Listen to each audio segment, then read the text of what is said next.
Did you see Power of the Dog? Did you watch that movie? Yeah, you want to talk about that piece of Oh, no. You didn't like that one? Okay, why? I'll tell you why. Benedict Cumberbatch responded to Sam Elliott's negative reaction to his Oscar-nominated film, The Power of the Dog, on Friday during a BAFTA Film Sessions event. Trying very hard not to say anything about a very odd reaction that happened the other day on a radio podcast over here, without meaning to sort of stir over the ashes of that. I won't get into the details of it. If it's hit the news at home, it has here. But someone really took offense to, I haven't heard it, so it's unfair really for me to comment in detail on it, but really took offense to the West being portrayed in this way. He went on to say that the film wasn't meant to be a, quote, history lesson. Beyond that reaction, that sort of denial that anybody could have any other than a heteronormative existence because of what they do for a living or where they're born, there's also a massive intolerance within the world at large towards homosexuality still, towards an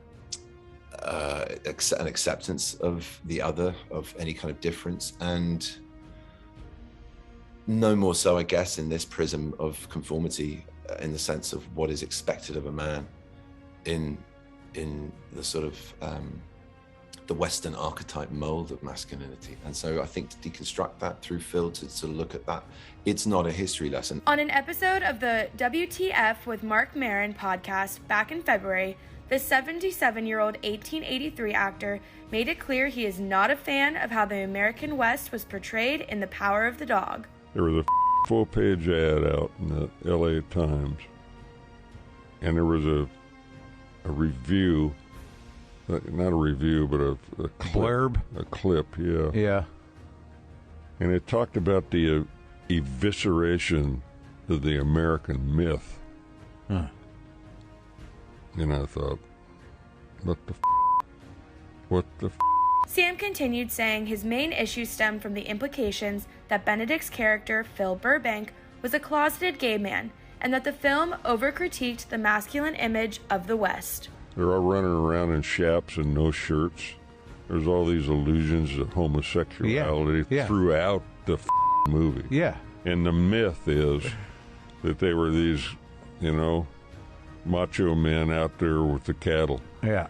I'd just come from Texas, where I was hanging out with families, not men, but families. Yeah. Big, long, extended, multiple generation families that made their living, and their lives were all about being cowboys. And boy, when I saw that, I thought, what the Yeah. Where are we in this world today? He added that he was also angry that Benedict's character never seemed to remove his chaps, and he wanted to know, quote, where's the Western in this Western? I mean, Cumberbatch never got out of his chaps. He had two pair of chaps, a woolly pair and a leather pair. Yeah. And every time he'd walk in from somewhere, I don't know where, he never was on a horse. Yeah. Maybe once. Yeah.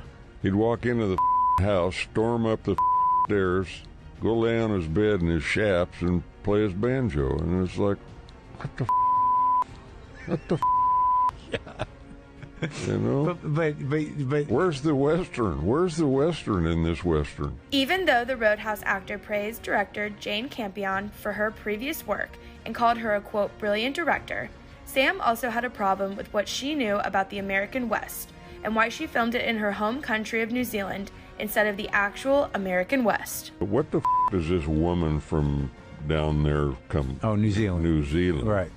Know about the American West? And why in the does she shoot this movie in New Zealand and call it Montana?